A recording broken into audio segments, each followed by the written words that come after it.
Good morning, good afternoon, good evening to all of you. And I'm very, very happy to be able to speak to all of you today on a very important topic, which is achieving resiliency at the edge through integrated ecosystem. This particular topic has been highlighted by a lot of our customers and our partners as being important for running their business, ensuring their IT systems and manufacturing systems are up, and edge sites which are becoming very critical, ensuring they are up. So quick introduction about myself. My name is Bhagwati and I am Vice President of Secure Power in Schneider Electric. And Secure Power takes care of physical infrastructure, especially in data centers and critical facilities. So you can think about power being UPSs, cooling, racks, and so on. So what I'm going to cover today is 4 things. What are drivers of edge? I'll just touch upon those. This topic has been around for a while, and I'm sure all of you know this very well. There is a very important second topic I'm going to cover, which is resiliency at the edge theory. We believe this is fundamental for anybody thinking about edge sites. So I'll briefly touch. There is a more detailed session on this, which has been available for a while. There is a white paper. We'll strongly encourage you to go through that at your own time. And then, of course, the crux of the presentation will be around the ecosystem approach and then some examples of solutions.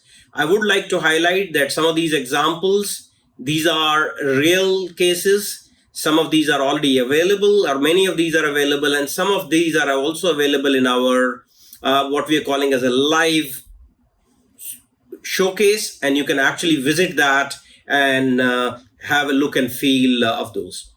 So, what is driving edge? I think the biggest driver for edge, of course, is the way data is being generated and how it is being processed. And any session like this, or even sessions not like this, are talking about IoT or Internet of Things, which we know is being talked for many, many use cases. And what is being said is that 35% of 5G applications in the manufacturing and also in the utility sector. So that's one of the drivers to really get value out of the business. There is also a lot of discussion around big data, and some of the data points which are thrown are from generated data being 33 zettabytes. That's a lot of zeros, and then to 175 zettabyte. Either way, it's a lot of data. AI or artificial intelligence, which is expected to grow 6x. And then another one, which is also linked to IoT, but IT and OT combined, IT being information technology, OT being operation technology. But to really get value out of IT, the IT itself, value out of OT, IT itself becomes very critical. And that's where 24% of OT efficiency is driven by IT. And this is where the whole IoT and how to take value comes up. All this is a lot of data. And this is also leading to a need for processing the data in the cloud, because it's a lot, but also need for processing some of this data locally. So this is leading to a kind of data center ecosystem which is changing. And this data center is not only supporting pure data centers which are in cloud space, but also the buildings which are driving this, which are really becoming all electric and all digital, but also industry, which we believe is becoming all electric, all digital. This was covered in one of the sessions earlier during the day by Pankaj Sharma. I'm sure you have had a look. But in a nutshell, data centers are the enabler of this energy and digital transformation to drive business, drive efficiency. So what is the kind of architecture we are seeing in terms of data centers when we are talking about IoT, big data, and so on? We have seen this kind of a change every 6 to 8 to 10 years, where data used to be very centralized, then it became decentralized, then it became centralized. So I think that transition keeps happening every 8 to 10 years. And today we are seeing a kind of an architecture which we are calling as hybrid architecture, where we have some cloud or very large data centers which are centralized to the left. And then we have some medium-sized data center, think about regional edge, still generally cloud-driven. And then, of course, we have some local edge sites which are really trying to make decisions locally, processing the data, storing the data locally. So we see this emerging. We have specific sessions covering centralized and regional edge for sure, and organizations will have those. We'll cover a lot on local edge, but what we are still encouraging is that you take a holistic view, or our customers have been saying also that they are taking a holistic view when they really want to look at this in totality. So that brings me to the resiliency at the edge theory. When we are talking about edge, we realized, and a lot of customers' feedback was that when they are looking at resiliency, it was not looked from edge angle, but just very briefly, some of the theory. This is linked to uptime tiers. Now there is a link there which tells you the source. Uptime tiers have been very public. A lot of users are aware, tier 1 to tier 4, and they are really talking about a very high level, I would say, a systemic or calculated availability levels from 99.67 to 99.995 when you go from tier 1 to tier 4, tier 1 being lower, tier 4 being higher. Obviously, if you look at these numbers from a far distance, 99 point something, it doesn't make too much difference between the 4 levels. And that's where we translate this into business, which is basically to say, based on statistical analysis, what is the kind of downtime which one can expect? And any downtime is not good, but obviously we all understand systems do go down and they need to be taken down not only for failure reasons, but also for maintenance. So based on all this, we are talking about tier 1 being down, let's say roughly 28.8 hours, which is a day in a year, and which used to be fine earlier, but obviously in today's 24/7 world, that's not good enough. And please understand, this is not a planned downtime. This also includes unplanned. So this can pretty much happen when the business is at its peak.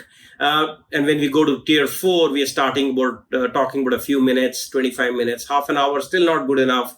And again, please understand, this doesn't mean it happens every year. All it means is that this could happen over the lifetime, and when you average out, this happens. What we've also heard from customers, and these numbers look reasonable, that's what they have seen in their sites and so on. And the idea is that we want to move up the availability. And if you speak to most customers, and I'm sure the feedback from you will be also that, hey, we are looking at data center tiers somewhere in the region of 3 to 4. The challenge, though, and the feedback, though, is that that's really a view from a single data center and essentially from a large data center. You remember, I just earlier slide, I shared the 3 kinds of data centers we are seeing. And those are very, very well designed and typically tier 3, and they do deliver a lot of good designs, a lot of good deployment, operations, maintenance, and so on. But when we do get to basically a real life scenario, based on what we shared, a typical scenario will be that a customer is going to use data which will be hosted in the cloud, maybe in a large data center. It could be a public cloud, a private cloud, a large colo sites. And then they will also have an edge site where typically they'll be based. So think about a call center. The users are in a call center who are trying to answer the calls, which is actually an edge site where some data will be stored and processed, but also data is in the centralized site. And if we look at a typical centralized site, as we said, it could be tier 3 availability with downtime of, let's say, 1.6 hours. But local edge site, which generally is not very well planned, might be tier 1.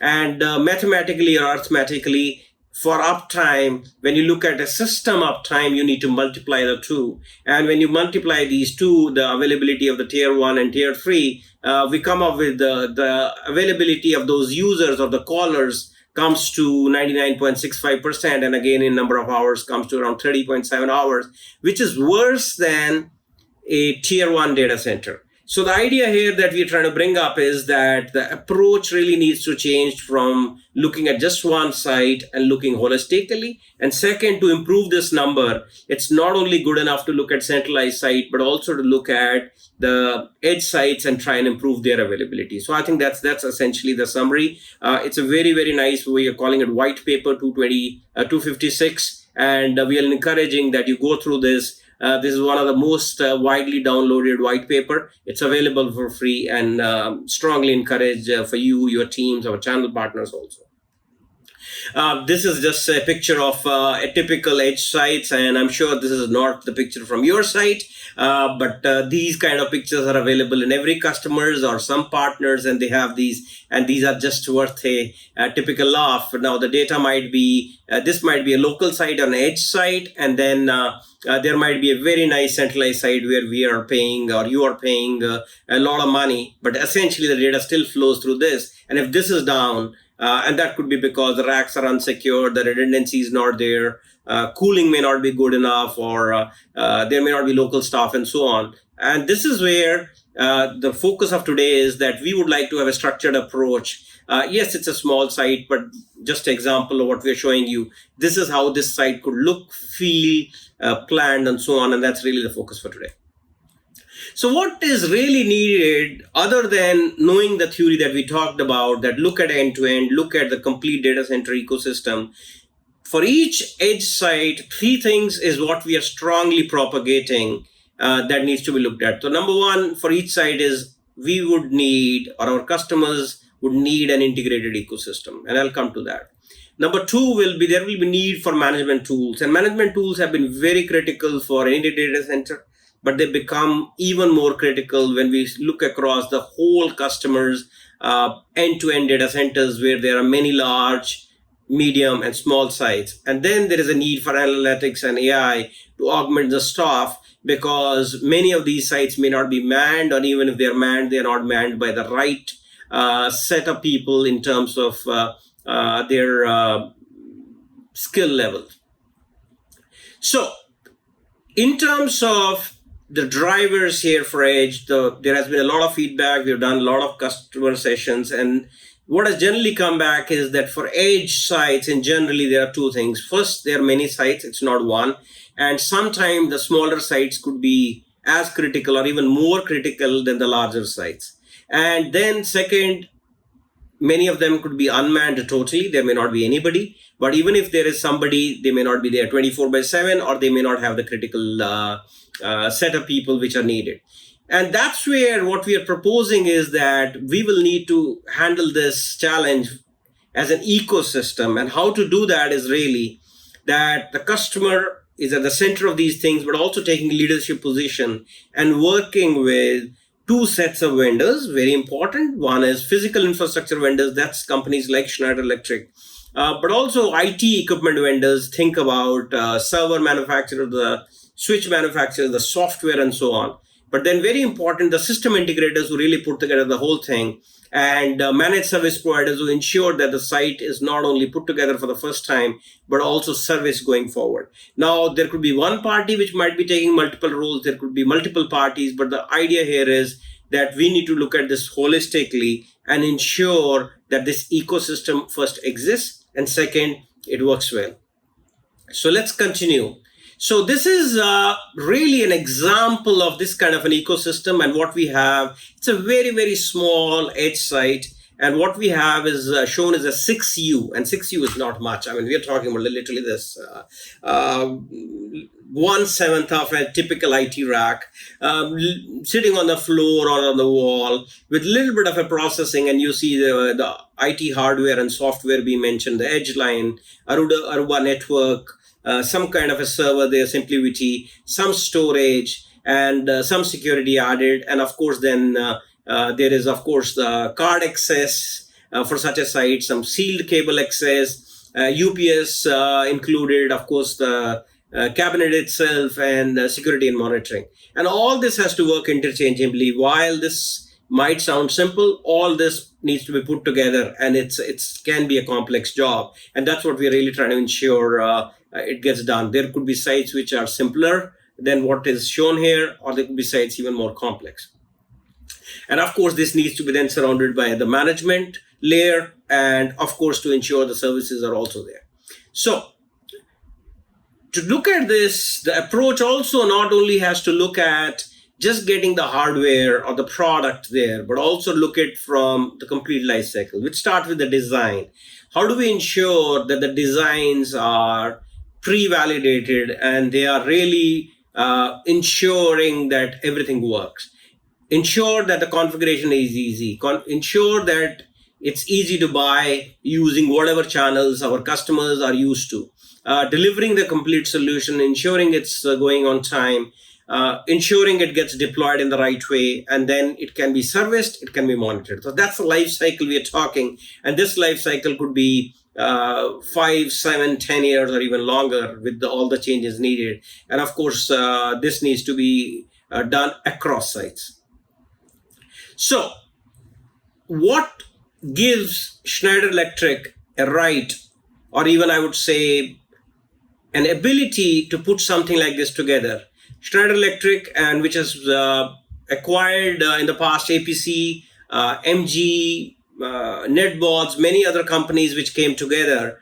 And these companies have very, very good DNA or pedigree to have done certain things which were around systems, starting with 1986, 1987, 80s I'm talking, where PC and x86 were flooding the market, a lot of complexity, and that's where the first network UPS, which with the software and monitoring, and that's the first thing which was done by APC. And then power structure to take care of complex data centers, which were mushrooming in early 2000s. And then the cloud and co-location data centers with infrastructure and modular systems. And of course, covering the power, the cooling, the enclosures, and so on. So this is really the history that we have. And what we are today going to talk about is edge compute. And this is where we have EcoStruxure integrated systems. And that's what we're talking about. And this is really supported by a global supply chain, services, our partners, and really taking care of the whole thing. So very, very important is that we have now 3 flavors of this, and I would use the word micro data centers. Think of a rack or sub-rack. And rack, as you typically say, is a 42U. It could be taller than 42U, but think about one rack or smaller. And we have seen many new form factors there. A row data center could be a couple of racks, 2, 3 racks, all the way to a row or 2 rows. And then modular data center is a self-contained, containerized, but could be on a skid data center, which could be maybe a couple of racks all the way to 50 or 100 racks. And for all of these 3, we have a thought process. We call it as EcoStruxure architecture, which is really an IoT platform, and it consists of 3 layers. At the bottom layer, the idea is very simple, that in today's world, we need everything connected. Internet of Things starts with connected things, not only things. So think about things like UPSs, PDUs, monitoring is a must for all of these. So that's the base layer. And then on top, we add edge control, which is a local control layer, because somebody will show up or will like to monitor locally. And then there is a very important a cloud layer, which ensures that the data gets aggregated. It can use AI or artificial intelligence, machine learning, etc., to provide insights, reporting, and so on. So we have this approach for all 3. The approach remains the same. The architecture remains the same, but it can have these 3 flavors. To build further, our customers have been saying that in their business, they have sites, and I'm only talking about edge sites. There are also the medium and large data centers, but these edge sites can have 3 flavors or 3 environments. Think about IT environments. These are well controlled. Think about server rooms, small closets, etc. Generally in IT environments. So basically within a controlled space, very nicely air conditioned, maybe with access floor and so on. Temperature controlled is what we're talking. Then there are a lot of commercial and office environments which are not having the temperature control. It's still in a covered area, but it's a typical office, may not have air conditioning available all the time, may not have full security, and so on. And then there are industrial and harsh environments, and you can think about sometimes warehouses, but also think about definitely some of the manufacturing sites where the temperature is uncontrolled, maybe the ingress protection, the dust, etc. might also come into play. So these are the 3 environments. And when we take what we shared earlier and we take this, it becomes literally 3 of those and 3 different solutions which can be put together. So 3 by 3 basically. For each one of these, 3 possibilities are there. So example, in IT environment, typically a micro data center or a row data center will get utilized. You can do a modular all-in-one, but it's not very common. And then for commercial sites, all 3 can be done and so on. So idea is that we have an architecture which allows to deploy 3 of those in any of the environments that you have, and it's a complete portfolio for edge size. And then we add on top a capability, or really the value is around being able to customize the deployment based on your need, customize the security, and customize the management and services depending on the criticality of site. So these 3 values can be adjusted up and down, and this is to simplify the whole thing. There are many things which can be changed, but we are already at a level where we're talking about multiple sites and we don't want to add another level of complexity. So when you look at this holistically, this is the kind of approach our partners, our salespeople will take with you to slowly take through your level of criticality, which comes from resiliency theory and what is the critical site, looking at whether the environment is IT, commercial and office edge, or industrial, and look at the kind of solutions and then vary those 3 depending on your needs, and that really gives the end-to-end solution. So that's the ecosystem approach we're talking, and you can see I'll move to the next area, which is really around customizing the deployment, some of the examples. So how do you customize the deployment? So we can have a configure to order solution. Configure to order basically means that pretty much everything is available as standard products, and they can be configured and put together and sent to you very easy. It can be pre-assembled solutions which are already pre-assembled in the factory and sent to you. And then there could be also turnkey solutions which can be again configured, and even IT can be added on top, and this is put together by our partners, and that's one of the value add our partners are able to do. So this is where we work with IT system suppliers, the server manufacturers, the Cisco's of the world, the HP, the Dell, Lenovo, Microsoft, Scale, NetApp, and there are more coming, where we are trying to ensure that what we are offering is not only possible to integrate with all the IT hardware that's available, but there are also standardized designs which have been pre-validated. The architecture is pre-validated and it's available, and the tool allows to pick and choose and ensure the whole thing will work. It also avoids the human error which can sometimes crop in. And next step, customizing security. These are some of the examples. Very simple. Some of the sites might need very basic security, just ensuring that nobody get access to that edge site in terms of having opening the door and so on. Or it can have more higher level of security in terms of having wireless sensors, having cameras, some intelligent appliances, ability to record things and so on. So I think this is, again, we have various levels of security possible in line with your needs. And then very important, customizing the management. And this is one area which we believe integrates the whole solution together.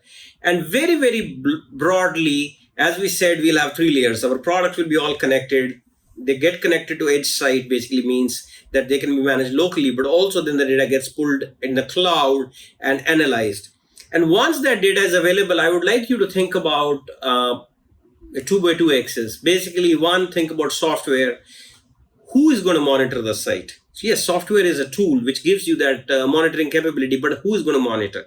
You can monitor yourself, your partner can monitor on your behalf, or Schneider Electric can monitor.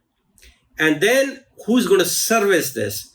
You can service a little bit. Some of these sites are very simple. You can service yourself, at least at the basic level. You can ask your partner to service for you, or you can ask Schneider Electric to service for you. So depending on the site, all this can be mixed and matched. Software ensures that monitoring is available, but who's going to monitor, actually ensure alerts are taken care of, and then take action is very, very flexible. It can be customized.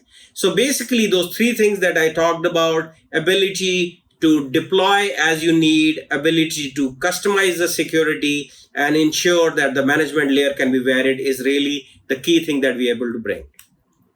So some examples. And this is for a retail customers. I'll show you a few more. And I highly, highly encourage you that you attend some of the sessions which go into some of this more detail. But this is for a retail customer. And a retail customer will have various environments, as we said. There could be regional offices, as we said. There could be retail locations. There will be warehouses. Warehouses could be of multiple sizes. And you can see they will have many edge sites which can have various kind of solutions, as have been shown on the screen. Not only for retail, We also have sites which are in education, in automotive. I'm not going to cover all of them, but we have many use cases, many examples, and where customers have not only deployed, but also given us feedback, where they have been very happy and they have given us accolades, but also helped us move the solution. So I think this is an ongoing journey where we are learning and we are going and ensuring that you not only get what is best for today, but also very good for the future. Now, if you talk about raw data centers, these will typically get deployed again in similar kind of customer sets. In education, we have seen very common, but also in automotive, because these customers are slightly larger organizations, some enterprises, and telecom definitely where we are seeing some of the application. And let's look at some modular data centers. We have many examples, and here we have some automotive customers, some retail customers, and definitely oil and gas, which is a little bit more harsh environment. So in all these cases we have. So there are use cases for this, I'll not cover. But the idea is that irrespective of the segment that you have, we have architectures which work, we have examples which have worked. I'll highly encourage you to explore those in other sessions as well as in the showcase, live showcase we have. So one of the examples, I'm going to take one with a name. This is from Tanishq, which is a retail customers from Tata in India. And this particular customer has multiple showrooms, and they are jewelry, watches, and very high-end, I would say, products that are sold, branded, obviously, Tanishq. And what they are offering to their customers is a peace of mind, an easy way to shop. And typically what they have seen is that their shopping or the traffic that comes, their customers who come, they come more on certain number of days around some festivals. They're also coming more during specific times of the day. And this is where they need to ensure that their IT systems are up and running, the security gets taken care of, and there is no downtime. So this customer, our teams worked with them and our partner worked with them very closely, not only to deploy the IT, but also the physical layer. And at the physical layer, there are connected products, there are UPSs, there is a micro data center, but also there is edge control layer and apps analytics layer in the cloud. And you can see the quote from Mr. Palanikumar, the VP, on what he's sharing, on what benefits they have seen around availability by deploying the solution. We have hundreds of examples of customers. We are very proud to have example of Tanishq from Titan. We really appreciate their feedback. We have partners' feedback, which is very good. We again encourage you to look at some of that feedback. So, key takeaways to achieving a resilient edge. In short, two basic things. First, look end to end. I think that's the first thing. Look across your complete data center ecosystem, the large sites, the medium sites, but also the edge sites. So that's number one. Look at resiliency theory. So that's the basic before even you start. Now within edge, three things. Look at a collaborative ecosystem. Look at a management layer or a software. And then look at a strong industry foundation, which ensures that you're not only having the right ecosystem, but there is also an artificial intelligence layer. There is a management layer, which is ensuring that your systems are not only well proven, but they are available for not only today, but for next 10 to 15 years that we'll have. With that, I'm open to all questions. I welcome you to put them in chat. You can reach out to me. Thank you very much for your time, and you have a great day. Thank you very much.